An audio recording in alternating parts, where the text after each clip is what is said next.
Et ceci veut dire qu'on veut se pencher devant lui présentement pour qu'il vienne nous enseigner. Donc, prions. Ô Père céleste, on vient de chanter de bon cœur, de tout cœur, qu'on veut tout te remettre. Prends tout, Seigneur. On a aussi dit comment qu'on a besoin de toi en toute heure, à tout moment. Et on veut que ce soit vrai, Père. On veut que toute notre vie, tout notre être soit le royaume de Dieu. Soit cette relation intime que tu es venu avoir avec nous à travers Jésus-Christ. On confesse au Dieu que les circonstances, la vie, les difficultés, les épreuves, tout vient nous déranger, Seigneur. Tout vient nous amener à pécher contre toi, à se détourner. C'est pour ça qu'on est ici maintenant pour remettre nos cœurs et nos pensées au trône de grâce, pour venir à la croix et contempler la beauté de Christ. On revient à toi, ô Dieu. Et on demande que tu captures à nouveau nos pensées, nos cœurs, pour la semaine qui est devant nous, et le mois et la vie. Je ne sais pas qu'est-ce que mes frères et sœurs vivent. Ce que je sais, c'est qu'on a besoin de venir à genoux devant Christ pour entendre ta parole maintenant. Ô Père, aie pitié de nous pour vraiment nous parler. Parler de nos circonstances. Parler de nos vies au cœur. Ce sont ces vérités que tu as laissées il y a plus de 2000 ans. Tu as écrit, tu as mis ensemble pour nous, ici maintenant, ce matin. Ça va être le prédicateur. Dans toutes ses limitations, viens utiliser sa bouche pour parler à ton peuple. Viens prendre sa main pour mettre cette semence devant tous et que tous puissent être nourris. Encore non pas selon ses grandes capacités, ses mots, mais ta parole à toi. Je veux disparaître, ô Dieu, et je veux que tout ce qui reste, c'est Christ. Tout ce qui reste, c'est les paroles de l'Éternel. Et que ces paroles éternelles-là puissent avoir un plein impact dans la vie de mes frères et sœurs. Laisse-nous pas être indifférents devant ce que tu dis. Ce n'est pas juste un autre message parmi tant d'autres qu'on a écouté, qui remplit nos pensées, mais une qui va changer notre être même. Viens nous façonner de tes mains. Ici, ce matin, on prie. Au nom de Jésus-Christ. Amen. Frères et sœurs, nous sommes sous la grâce et non sous la loi. Qui veut dire que la loi, il faut la laisser faire. Il faut s'en décrocher. C'est pas pour nous. Et tristement, ceux qui parlent comme ça, qui pensent comme ça, démontrent qu'ils n'ont pas bien compris qu'est-ce que Paul voulait dire quand il a dit ces mots-là. Et ils oublient le contexte dans lequel il les a dit. Ça se trouve dans Romains 6. Pas besoin de tourner. On va juste regarder rapidement quelques idées. Parce que dans Romains 6, Paul commence tout de suite en disant « Que dirions-nous donc? Demeurions-nous dans le péché, avec que la grâce abonde? » Parce qu'il sait, s'il parle du salut par grâce, qui exclut l'idée qu'on va faire des choses pour que Dieu nous accepte, eh bien, ça va promulguer l'idée, bien, on peut vivre comme on veut. Paul dit non, c'est pas ça l'idée. Il va justement répondre au verset 2 que loin de là, nullement, impossible, c'est pas comme ça que ça marche. Au contraire, on a été baptisés par l'Esprit dans la mort et résurrection de Christ. On a été crucifiés et le péché est mort. On a été ressuscités dans une nouvelle vie. Et donc, on doit remettre nos corps et nos vies à l'Esprit et non pas à la chair, parce que sinon, on devient esclave de qui on se remet. Et c'est là que Paul va dire ce fameux cri de cœur. Car le péché n'aura pas de pouvoir sur vous, puisque vous êtes non sous la loi, mais sous la grâce. Donc, l'idée, ce n'est pas de se détacher de l'obéissance. Au contraire, Paul le dit dans le contexte qu'on devrait obéir parce que maintenant, on peut le faire. Ce n'est plus une loi extérieure qui dit fait, mais qui ne donne pas de puissance. Au contraire, la grâce, c'est que la loi de Dieu est écrite dans nos cœurs. Et maintenant, on est capable de l'obéir. Et comme je dis, Paul, comprenant que les gens vont mal comprendre ce qu'il dit, cherche à corriger. Et c'est un peu la même chose qui arrive quand on revient à notre texte, notre étude dans l'Épître de Jean. Si vous voulez tourner dans chapitre 2. Donc, 1 Jean, le chapitre 2 ce matin. Oui, là, c'est temps de tourner.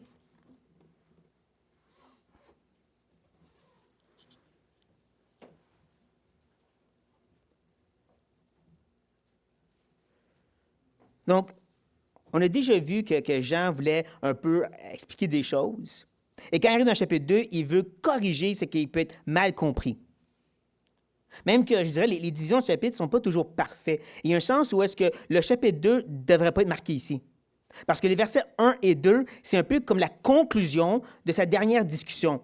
qui se trouve du verset 5 au verset 10. Cette discussion qu'il y a eu sur le péché, il va maintenant l'expliquer et la conclure avec les versets 1 et 2.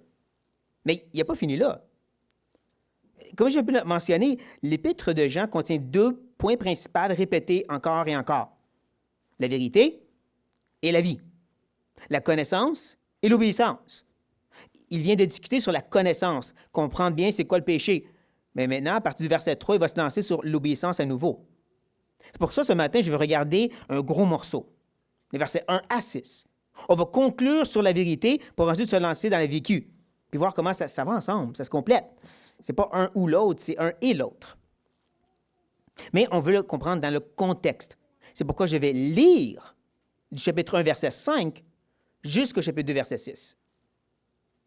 Et pendant que je lis, portez attention de qu'est-ce qu'il a discuté et qu'on a déjà vu, 5 à 10, et comment ça se conclut dans les versets 1 et 2.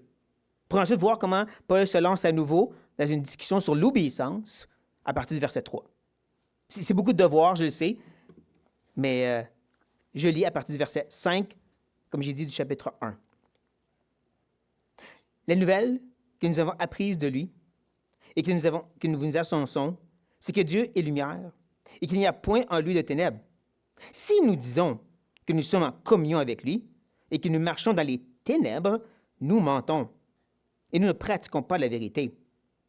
Mais si nous marchons dans la lumière, comme il est lui-même dans la lumière, nous sommes mutuellement en communion. Et le sang de Jésus, son Fils, nous purifie de tout péché. Si nous disons que nous n'avons pas péché, nous nous séduisons nous-mêmes, et la vérité n'est point en nous. Si nous confessons nos péchés, il est fidèle et juste pour nous les pardonner et pour nous purifier de toute iniquité. Si nous disons que nous n'avons pas péché, nous le faisons menteur et sa parole n'est point en nous. Mes petits enfants, je vous écris ces choses afin que vous ne péchiez point. Si quelqu'un pêche, nous avons un avocat auprès du Père, Jésus-Christ, le juste.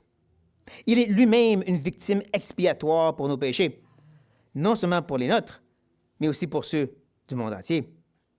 Si nous gardons ces commandements, par là, nous savons que nous l'avons connu. Celui qui dit « Je l'ai connu » et qui ne garde pas ses commandements est un menteur, et la vérité n'est point en lui. Mais celui qui garde sa parole, l'amour de Dieu est véritablement parfait en lui. Et par là, nous savons que nous sommes en lui. Celui qui dit qu'il demeure en lui doit marcher aussi comme il a marché lui-même.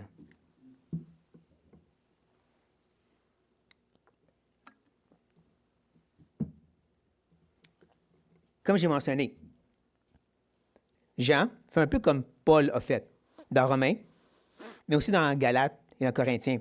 Et il veut montrer les faux enseignements des jeunes de façon subtile et sournoise. Jean, lui, a utilisé une expression « si nous disons ». Bien sûr, ce n'est pas ce que Jean disait. C'est ni ce que les autres croyants disaient. C'est les faux enseignants. Il disait « nous sommes en communion avec le Dieu de lumière tout en vivant dans les ténèbres ». Ça ne marche pas. Et on comprend un peu plus pourquoi. Parce qu'il croyait que ce n'était pas péché, qu'est-ce qu'il faisait? Ce n'est pas des péchés qu'on fait, nous autres. Et Jean doit corriger ceci. C'est à ce point qu'il veut maintenant conclure cette discussion. Et qu'il va dire, justement, « Mes petits-enfants ». Déjà, on peut voir, il veut s'arrêter et dire, « Je vais vous parler directement ». Depuis tantôt, je vais dans la bouche des faux enseignants, si nous disons, mais là, c'est à vous que je veux parler, mes petits-enfants.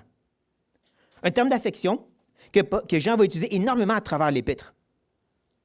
Et comme je dis, ce n'est pas un terme de dérision, de moquer, de rabaisser. Vous êtes juste des petits-enfants immatures. Non, c'est un terme d'affection, d'intimité, d'amour. Paul peut dire, de Tite et Timothée, des uns qui étaient dans la trentaine en passant, mes enfants dans la foi. Pas c'est des petits-enfants faibles. Non, non, c'est des hommes matures qui servaient, mais c'est mes enfants dans la foi.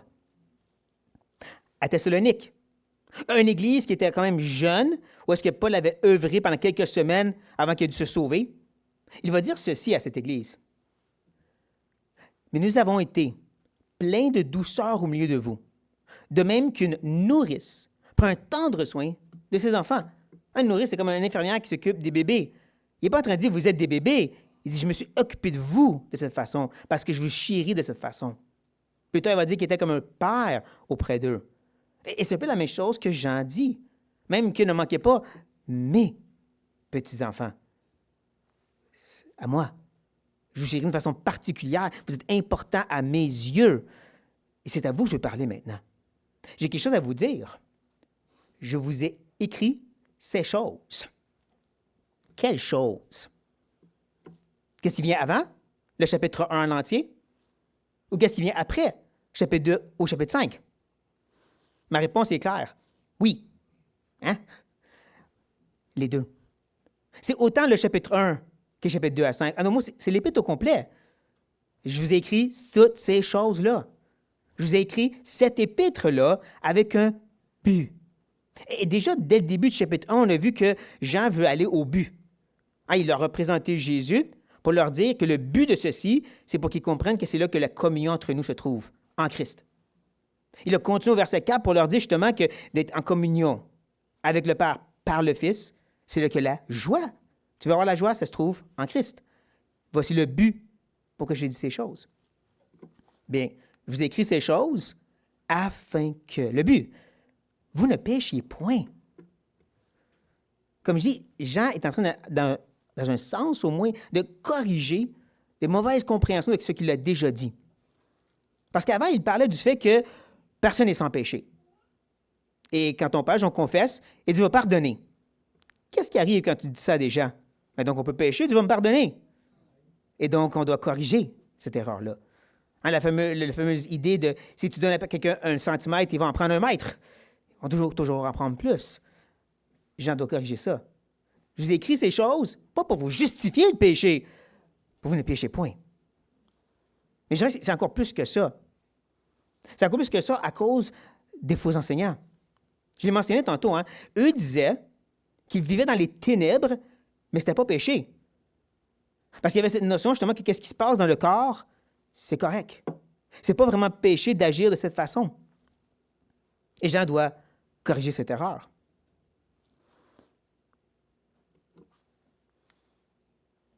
Paul fait face un peu à la même sorte de situation à Corinthe.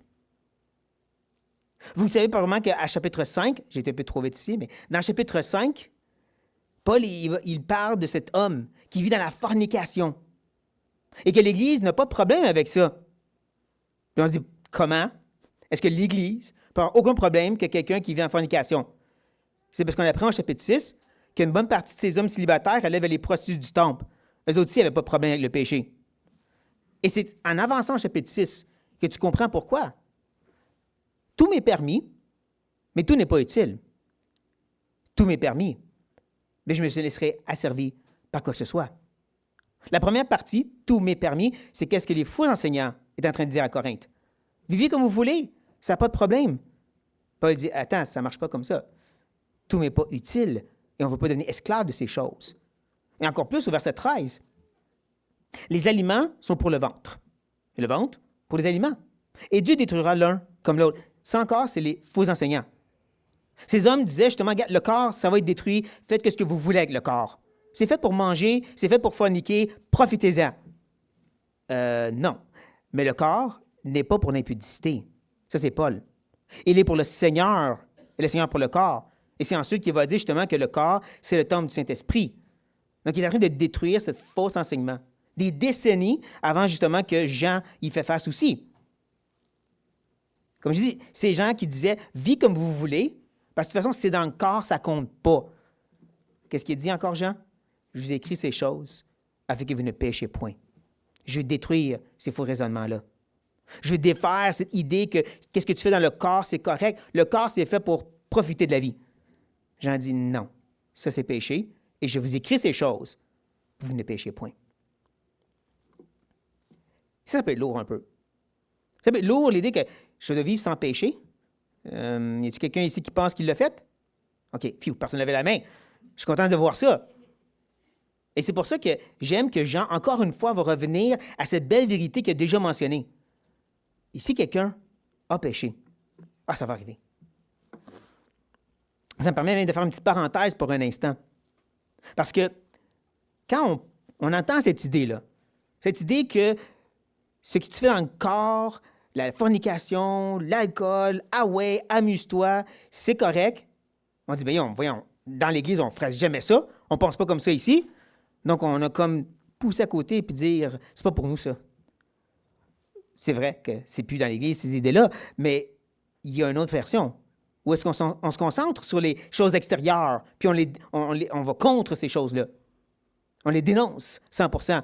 On oublie les choses qui se passent ici. Puis ici, qu'est-ce qu'on pense? Comment on se sent?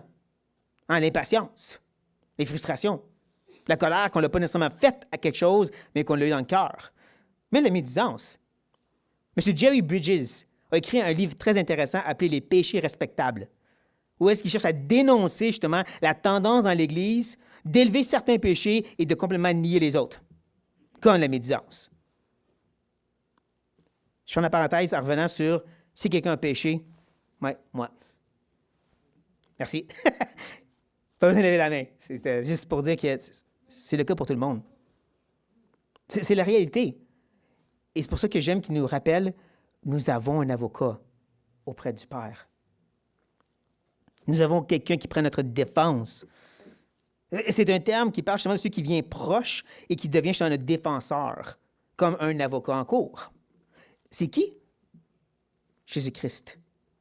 Le juste. Ne manquez pas ça, hein? Il est le juste et il nous justifie. De cette façon-là, il est cet avocat. Maintenant, je ne sais pas si, littéralement, dans le paradis présentement, il y a une cour légale. Dieu, c'est le juge. Satan, il est un des avocats qui nous condamne, puis Jésus, c'est l'avocat qui nous défend. Puis à chaque fois qu'on pêche, Satan vient dire, regarde, il a péché.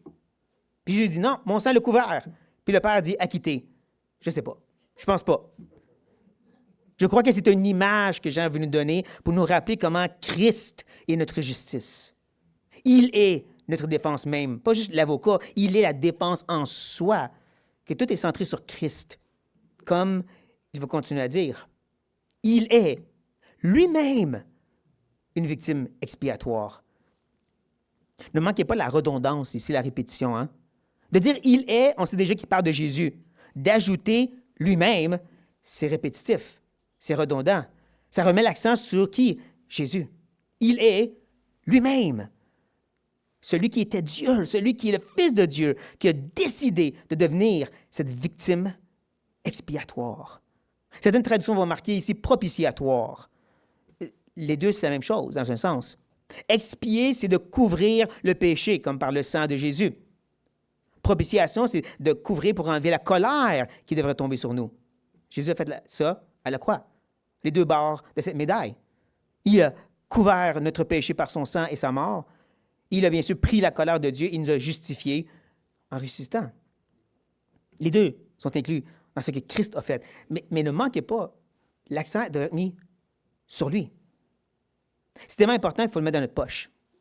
En parlant de notre poche, j'ai oublié de mentionner une chose importante en reculant un instant. Je trouve que c'est important de ne pas manquer comment Jean a parti de « je » et « vous », deux groupes.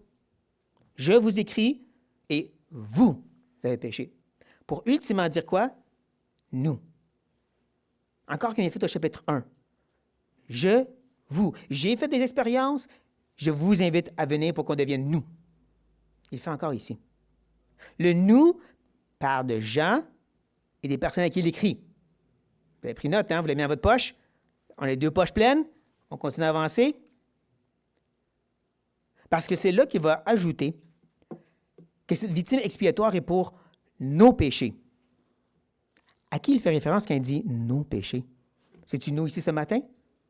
Faites attention avant de dire oui. Je viens juste de mentionner. Jean, quand il a dit « nous », il parlait de lui et des gens à qui il écrivait. Présentement, il est en train de dire « nos péchés » dans le sens « ces gens-là, il y a 2000 ans ». Il est en train de dire que cette victime expiatoire est pour eux et leurs péchés. Et c'est là qu'on dit « oui, mais nous autres ». Et c'est pour ça que Jean n'a pas fini. Non seulement pour les nôtres. Ah, c'est pas juste pour ces gens-là il y a 2000 ans. Pour ces quelques églises à qui il écrit. Non, c'est pas juste là. C'est bon de garder en tête cette idée justement que c'est pas juste pour eux et que Jean veut leur faire comprendre que c'est autre aussi. Qu'il termine en disant « mais aussi pour ceux du monde entier ». Ô combien cette phrase a été mal comprise et a amené beaucoup de débats dans le monde chrétien. Si vous ne savez pas de quoi je parle, c'est pas problème. Si vous le savez, oubliez ça, je ne vais pas en parler, parce que ce n'est pas le but du verset 2. Si tu prends le verset 2 tel qu'il est, il est en train de dire que tout le monde va être sauvé. On leur lit. Il est lui-même une victime expiatoire pour nos péchés, non seulement pour les nôtres, mais aussi pour ceux du monde entier. Donc, s'il est mort pour tout le monde va être sauvé. Ce n'est pas le but du verset 2. Le reste de la Bible nous montre que ce n'est pas ça que ça veut dire. Il faut se repentir, il faut croire. Donc, non, ce n'est pas ça que Jean dit. C'est là qu'on se pose la question. Pourquoi j'en prends le temps de dire, ce n'est pas juste pour vous, mes chers amis à qui j'écris, mais c'est aussi pour les gens du monde entier. C'est là qu'on revient au contexte historique.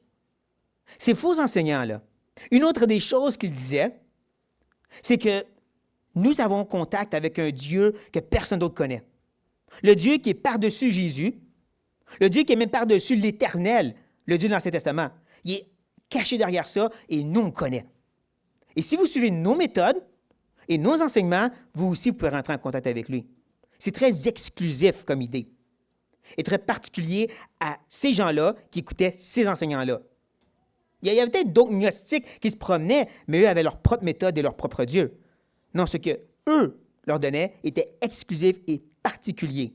Vous seuls pouvez rentrer en contact avec ce Dieu-là par nos méthodes à nous. Jean veut détruire ça encore une fois. Dire, non, ce n'est pas à propos de quelque chose d'exclusif de cette façon. C'est à propos du fait que tous dans le monde vont aussi pouvoir l'entendre. Et encore, le point central, ce n'est pas le monde entier, c'est Jésus. C'est là que je viens dans l'autre poche de tantôt. Le point principal, ce n'est pas le monde entier, c'est Jésus-Christ. La victime expiatoire. Celui qui est notre avocat, le juste, c'est à propos de lui, la porte étroite, mais qui n'est pas étroite dans le sens juste pour toi, qui est étroite dans le sens pour tout le monde. Et c'est ça qu'il veut détruire, comme je dis, qu'il veut expliquer à ces gens-là. Il veut ramener leur regard sur Christ. Cette vraie exclusivité-là, Jésus seul est le chemin, la vérité et la vie. C'est ça qu'il veut faire. Comme il fait au chapitre 1. Il a commencé le chapitre 1, il a commencé son livre en leur disant, celui qui était avant le commencement, qui était dans le Père, qui a révélé le Père, qui est venu se manifester à nous, c'est lui que je vous prêche. Et là, il fait encore la même chose. Concentrez-vous sur lui. Mais maintenant qu'il a réglé cette vérité-là, il y a quand même du vécu qui doit venir avec. Il y a quelque chose qui doit se passer dans ta vie. Et c'est pour ça qu'il va ajouter, si nous gardons ces commandements, il faut bien comprendre que le mot « garder » ici ne parle pas premièrement d'obéissance. Ce n'est pas à propos d'obéir aux commandes de Dieu parfaitement. En réalité, le mot parle de protéger parce que c'est précieux. Tu vois comme honorable et précieux les commandements et donc tu viens en conséquence d'obéir. Je vous donne quelques exemples. Dans un couple, ta femme, ton mari, c'est parce que tu l'aimes et tu vois comme précieux que ceux qui te disent « j'aime pas ça puis j'aime ça » va t'amener à vivre en conséquence. Ou prenez l'exemple de sport, d'activité, comme la cuisson. J'aime bien faire la cuisson. Je veux que ce soit fait comme il faut, que ce soit délicieux. Donc, je suis les règles. Je vais mettre du sucre dans un gâteau, pas du sel. Ne me faites pas un gâteau au sel, je ne vais pas le manger. Parce que j'aime bien faire ça, je vais suivre ces règles. Même chose ici. Le mot « garder » met l'accent sur le fait d'honorer, de révérer, de respecter ses commandements. Donc, je viens en conséquence de les obéir. C'est important, ce petit détail. Et en passant, il dit commandement ici, et dans quelques phrases, il va dire parole. C'est des termes interchangeables. Ce n'est pas juste les règles de Dieu. C'est comme le psaume 119. Le psaume 119 va parler de règles, commandements, préceptes, paroles. C'est la même chose. C'est tout ce que Dieu a révélé. Et ce que Jean est en train de dire ici, il va amener à une conclusion. Il va amener, je peux dire, à voici qu'est-ce que ça va donner. Par là, nous savons que nous l'avons connu.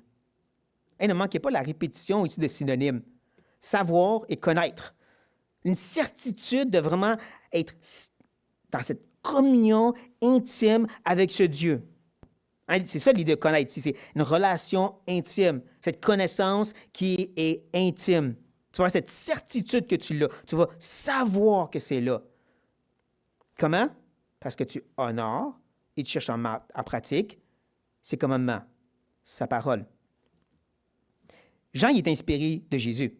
Le discours de la chambre haute. Je dirais même que l'épître au complet, dans un sens, est inspiré du discours de la chambre haute, le chapitre 15. Le chapitre 15 commence par Jésus qui dit « Demeurez en moi ». Et c'est pas compliqué. Demeurer en lui, c'est demeurer dans l'œuvre qu'il a faite. Sa mort à la croix, sa résurrection qui nous justifie. Demeure dans mon œuvre et tu vas porter du fruit. Sinon, tu t'en vas en enfer. Mais ensuite, il ajoute l'aspect obéissance.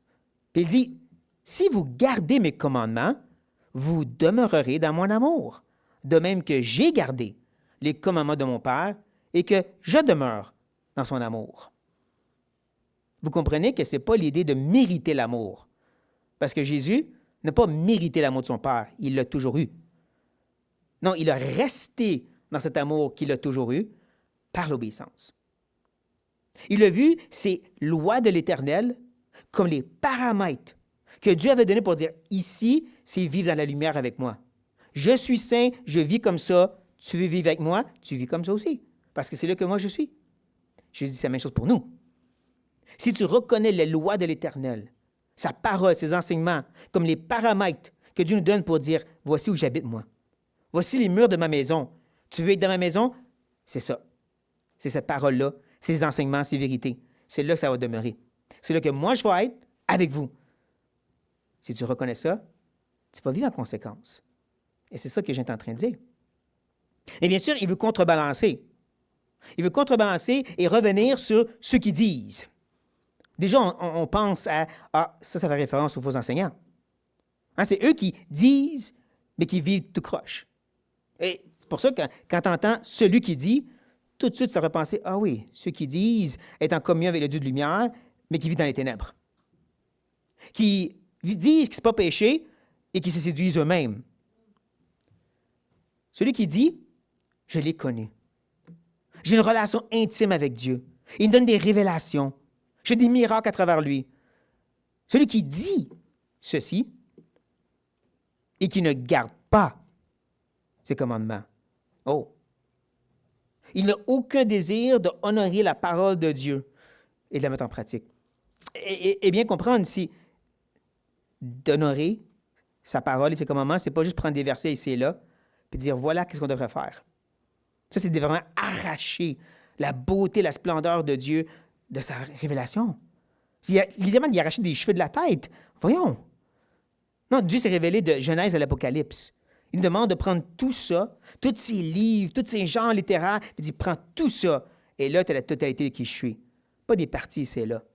Pas j'aime tes doigts, mais le reste, je m'en fous. Non, c'est j'aime la totalité de qui tu es.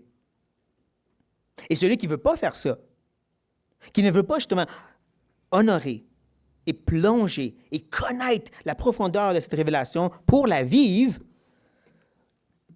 est un menteur. Ouch. Je suis content que c'est pas moi qui dis ça, c'est Jean qui dit ça. Et c'est pas la première fois, hein? C'est un autre de ces contrastes que Jean fait. Ah, il a parlé de lumière et de ténèbres, mais il a aussi beaucoup parlé de ces gens qui croient être dans la vérité, mais qui sont dans l'erreur. Ils sont des menteurs. Ils se séduisent à une autre façon d'être dans l'erreur. Il fait de Dieu même un menteur. C'est grave. Encore, tout ça est basé sur comment tu honores et cherches à vivre sa parole. Et il ajoute, la vérité n'est point en lui.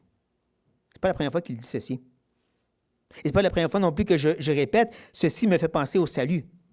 Parce que le salut, c'est que l'Esprit de Dieu, celui qui est vérité, vient habiter en nous. Et là, voici que Jean dit, tu as douté ça. Non, mais tu n'as pas vu les expériences que j'ai faites. Tu as douté que la vérité, que Dieu habite en toi, si tu n'aimes pas et tu ne veux pas vivre selon sa parole. Comme je suis content pour moi qui dit ça, c'est Jean qui dit ça. Et pourtant, c'est une vérité qui est si importante, qui devrait vraiment nous marquer profondément. Et là, il va contrebalancer encore une fois. Il va venir mettre plus de poids de l'autre côté, ceux qui le font. Puis il va dire, mais celui qui garde sa parole, comme je disais tantôt, terme interchangeable, commandement, parole, révélation totale de Dieu, celui qui honore, celui qui veut vivre selon ce que Dieu a donné. À quoi lui va ressembler? C'est-tu un menteur qui n'a pas la vérité en lui? L'amour de Dieu est véritablement parfait en lui. Ça, c'est tellement riche. On va prendre le temps pour camper ici. Sortez vos tentes. Je vais prendre de l'eau.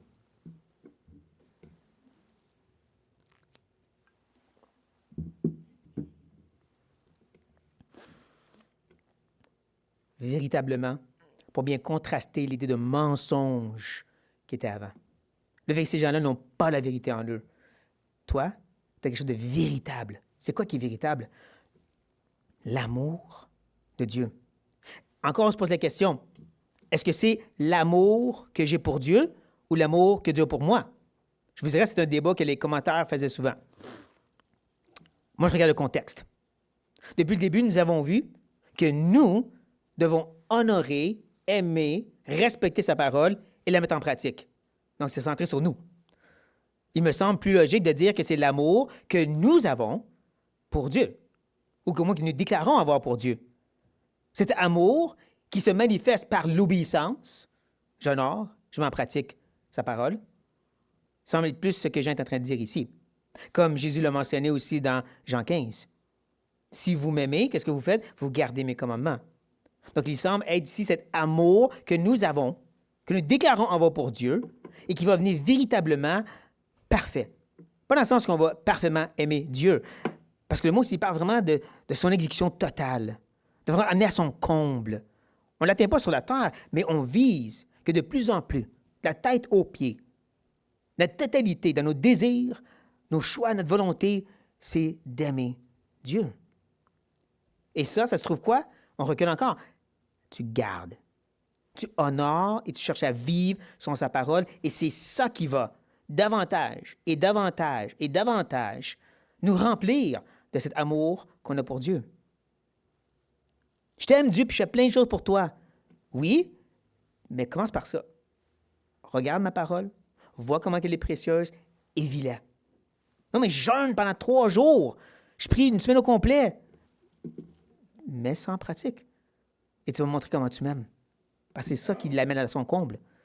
De prendre la parole au sérieux et de la vivre, tout simplement. Je vais faire attention comment je dis ça, mais c'est facile de jeûner et prier toute seule. C'est beaucoup plus difficile d'aller aimer et aider nos frères et sœurs. Et pourtant, c'est ça que la Bible dit de faire. Beaucoup plus qu'aller jeûner et prier. Juste pour dire. Mais bon, je vais me mettre dans le trou pour ça, ça ne fait rien. Parce que ça aussi va amener à quelque chose de particulier. Va aboutir, comme tantôt, parce que par là, nous savons, encore cette certitude de savoir que nous sommes en lui. Les faux enseignants aimaient justement professer le fait qu'eux sont en communion, sont même intimes, rentrés dans ce Dieu que personne ne connaît. Nous, on a fait des méthodes et des choses, on est rentrés dans le divin. Un peu comme les bouddhistes qui disent que leur summum, c'est de rentrer dans le néant. Ils ont réussi. C'est ce qu'ils disaient à eux autres. Jean veut contrebalancer, il dit non, tu veux vraiment être certain que tu es en lui, hein, que tu es en Christ et Christ dans le Père. On recule au début encore. Tu veux honorer et mettre en pratique sa parole, qui amène cet amour à un comble, qui t'amène à cette certitude que tu es vraiment en lui. C'est comme Jacques. Jacques dit ça vraiment simple. Tu veux une foi qui est vivante? Vis ta foi. Aime comme Christ aime. C'est pas compliqué. Et c'est ici que Jean va dire quelque chose d'intéressant, parce qu'il va dire « celui qui dit ». Et là, tout de suite, dans ta tête, tu es supposé te dire « ah, c'est les faux enseignants qui veulent m'enseigner encore ». Parce qu'on l'a vu depuis le début. Si nous disons, puis celui qui dit, c'est ceux qui sont dans l'erreur. Donc, tu t'attends à ce qu'il va présenter des gens qui sont dans l'erreur, soit qu'il dit qu'il demeure en lui. Attends une minute, là. On dit tout ça. Il vient juste d'enseigner qu'on va avoir cette certitude qu'on est en lui. Donc, moi, je professe ça, mais tu as les faux enseignants qui professent ça aussi. On est en lui. Il fait une ligne de démarcation ici. Il dit tout le monde peut déclarer qu'ils sont en lui. Tout le monde peut déclarer, je suis en relation avec Dieu. Et voici comment tu vas le savoir, lequel des deux est du bon côté. Tu dois. C'est simple, hein? Une dette à payer. Voici ta dette, voici qu'est-ce que tu dois faire. Êtes-vous prêt à savoir? Bon, il y en a que oui, les autres, vous pouvez regarder dans votre Bible. Moi, je vais regarder ici. Marchez aussi comme il a marché lui-même. On comprend c'est qui, hein, lui-même? On l'a vu tantôt, c'est Jésus. Comme Jésus a marché, on doit marcher. Il était parfait, sans jamais désobéir au Père. Est-ce qu'il y a quelqu'un ici encore qui veut lever la main et dire, moi, je fais ça? Parfait. Je me disais aussi que c'est le cas. Donc, qu'est-ce qu'il veut dire par marcher comme il a marché? C'est là qu'on recule un peu dans le contexte. Garder, honorer et aimer et vivre selon sa révélation. Qu'est-ce que Jésus a dit? Sa parole, sa nourriture était de faire la volonté du Père. Et qu'il ne faisait rien de lui-même, mais seulement ce que le Père lui avait montré. Même au jardin de Gethsémani, ce moment de trouble et de pesanteur, où il a dit, est-ce que cette coupe peut passer loin de moi? Qu'est-ce qu'il a terminé en disant? Non ma volonté, mais la tienne. Ça, c'est marcher comme lui. Comme on est en train de voir dans le texte. C'est de honorer la parole et de dire, je veux vivre selon cette révélation. On ne va pas le faire parfaitement, mais on cherche à vivre selon cette révélation. C'est ça que Jésus a fait. C'est comme ça, il a marché toute sa vie sur la terre, en cherchant à honorer et vivre sur la parole de Dieu. Jean 15 encore. Comme moi, j'ai demeuré dans l'amour du Père en gardant sa parole. C'est ça. Ce n'est pas la perfection, mais c'est un effet d'aimer et vouloir vivre selon ce que Dieu a dit. Et c'est tellement important parce que ce point central si simple est tellement perdu dans le monde chrétien de nos jours. D'un côté, il y a des gens qui mettent l'accent sur des méthodes et des expériences. Fais ceci, puis Dieu va te parler. L'Esprit va te guider. Il faut qu'il donne des révélations spéciales, qu'il te fait des clins d'œil de temps en temps. Sinon, tu ne peux pas être certain que Dieu t'aime. Comprenez-moi bien, ça ne veut pas dire que c'est mal qu'on cherche à avoir une expérience avec le Seigneur. C'est juste, c'est pas ça qui définit que tu as une relation avec Dieu. Mais pour eux, oui. Mais de l'autre côté, tu as celui plus conservateur. Suis ces règles-là. Il faut bien que tu paraîtres. Tu n'écoutes pas les films ou la musique du monde, sauf la musique classique, ça c'est correct. Tu ne touches pas à l'alcool, ça c'est du poison. Tu t'habilles d'une certaine façon, tu mets un beau gros sourire, puis tu parles pas aux pécheurs parce que c'est dégueulasse. C'est tout sur des règles inventées d'hommes. Mais ça aussi, ce n'est pas le point central de ce que Dieu a révélé et de vivre en conséquence. Comme ce qu'il dit sur le péché. Vous réalisez à quel point un des points principaux de la Bible, c'est de nous éloigner du péché? Hein, que Dieu dit « Je suis saint ». Et toutes ces choses-là, c'est une attaque et un affront contre ma personne et ma nature même. Donc, détournez-vous de ça. C'est pour ça qu'on ne peut pas minimiser le péché, le justifier. Ce n'est pas ma faute. C'est pas qu'est-ce que je vis. J'ai stressé cette semaine-là. De toute façon, Dieu comprend. Non. Donc, au contraire, Dieu dit qu'on doit pleurer notre péché, qu'on doit le confesser et le rejeter. Il dit qu'il habite les cœurs contrits. Contrits en quoi?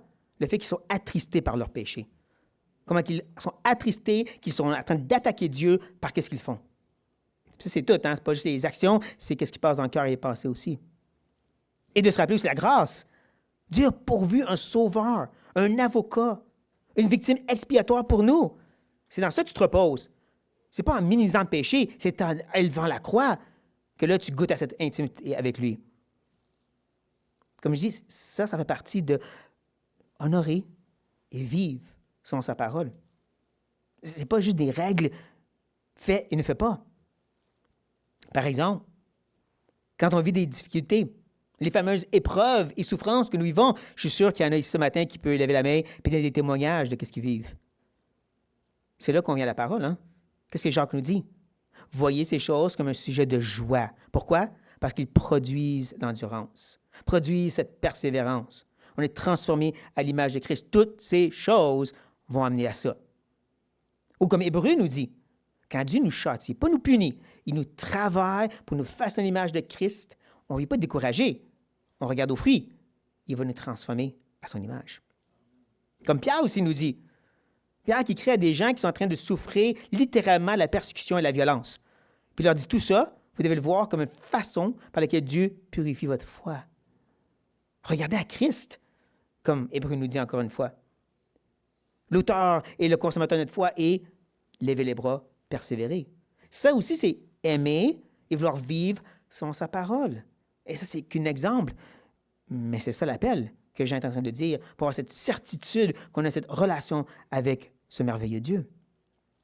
Que Dieu nous aide à revenir à cette belle simplicité qui semble si compliquée, n'est-ce pas? Prions. Ô éternel grand Dieu, toi qui as tout fait, qui as tout pourvu, incluant le sacrifice parfait, non pas un animal, ton propre Fils. C'est toi, Seigneur, qui as établi ce système de justification qui n'est pas en nous-mêmes, mais à l'extérieur. Tu as fait ça par amour, ta grande bonté. Tu as étendu ta main vers nous pour nous sauver. Merci. Et Père, tu nous invites à maintenant aimer ta révélation. Aimer et t'ouvrir comme un trésor ta parole. Père, aide-nous à faire ça, jour après jour. Pas de mettre la responsabilité ou l'obligation de dire « il faut que je lise 4 versets », mais de l'aimer et de vouloir honorer qui tu es et de découvrir ça dans ta parole. Donne-nous, Seigneur, d'avoir un cœur qui veut, comme Jésus, marcher de cette façon, dans l'obéissance, dans la fidélité, comme tu l'as commandé. Non pas selon notre imagination, mais selon ce que tu as révélé. Donne-nous l'intelligence, la motivation, la patience de lire et méditer et étudier et vivre ta bonne parole.